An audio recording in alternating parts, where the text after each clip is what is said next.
Anna Karenina, Book 4, by Leo Tolstoy, translated by Constance Garnett. Chapter 1.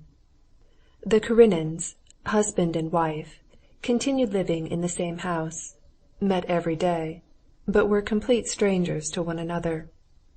Alexey Alexandrovitch made it a rule to see his wife every day, so that the servants might have no grounds for suppositions, but avoided dining at home. Vronsky was never at Alexey Alexandrovitch's house, but Anna saw him away from home, and her husband was aware of it. The position was one of misery for all three, and not one of them would have been equal to enduring this position for a single day if it had not been for the expectation that it would change, that it was merely a temporary, painful ordeal which would pass over. Alexey Alexandrovitch hoped that this passion would pass, as everything does pass, that everyone would forget about it, and his name would remain unsullied.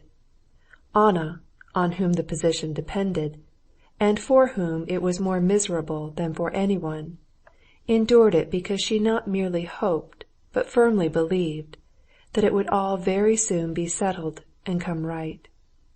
She had not the least idea what would settle the position, but she firmly believed that something would very soon turn up now.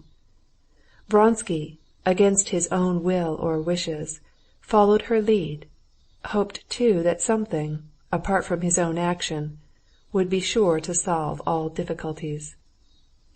In the middle of the winter, Vronsky spent a very tiresome week. A foreign prince, who had come on a visit to Petersburg, was put under his charge, and he had to show him the sights worth seeing. Vronsky was of distinguished appearance. He possessed, moreover, the art of behaving with respectful dignity, and was used to having to do with some grand personages. That was how he came to be put in charge of the prince. But he felt his duties very irksome. The prince was anxious to miss nothing of which he would be asked at home, had he seen that in Russia.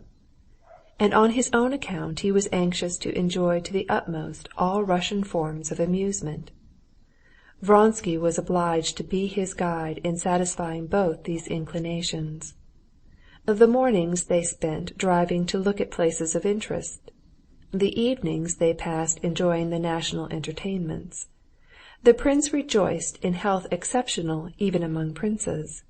By gymnastics and careful attention to his health, he had brought himself to such a point that, in spite of his excess in pleasure, he looked as fresh as a big glossy green Dutch cucumber. The prince had traveled a great deal, and considered one of the chief advantages of modern facilities of communication was the accessibility of the pleasures of all nations.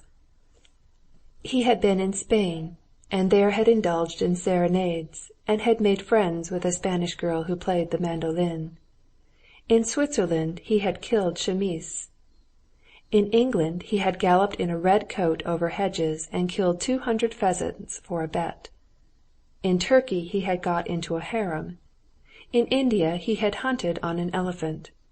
And now in Russia he wished to taste all the specially Russian forms of pleasure.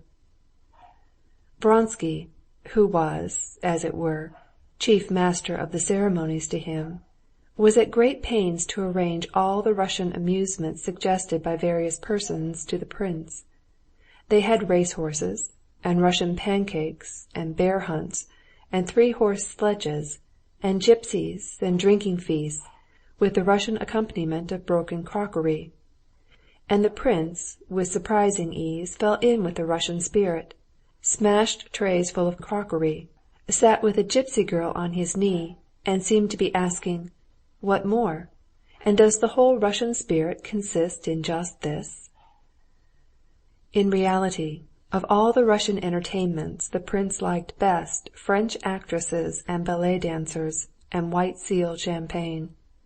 Vronsky was used to princes, but, either because he had himself changed of late, or that he was in too close proximity to the prince, that week seemed fearfully wearisome to him.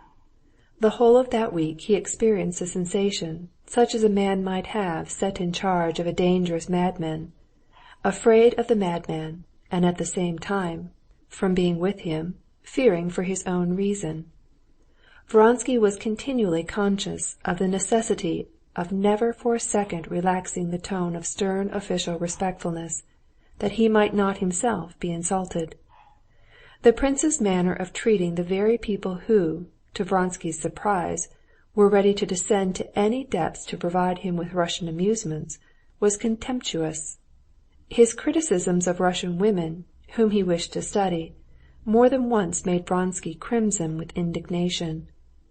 The chief reason why the prince was so particularly disagreeable to Vronsky was that he could not help seeing himself in him, and what he saw in this mirror did not gratify his self-esteem. He was a very stupid and very self-satisfied and very healthy and very well-washed man, and nothing else. He was a gentleman, that was true, and Vronsky could not deny it. He was equable and not cringing with his superiors, was free and ingratiating in his behavior with his equals, and was contemptuously indulgent with his inferiors. Vronsky was himself the same, and regarded it as a great merit to be so. But for this prince he was an inferior, and his contemptuous and indulgent attitude to him revolted him. "Brainless beef! Can I be like that?" he thought. Be that as it might, when, on the 7th day, he parted from the prince, who was starting for Moscow, and received his thanks, he was happy to be rid of his uncomfortable position and the unpleasant reflection of himself. He said good-bye to him at the station on their return from a bear hunt, at which they had had a display of Russian prowess kept up all night. Chapter 2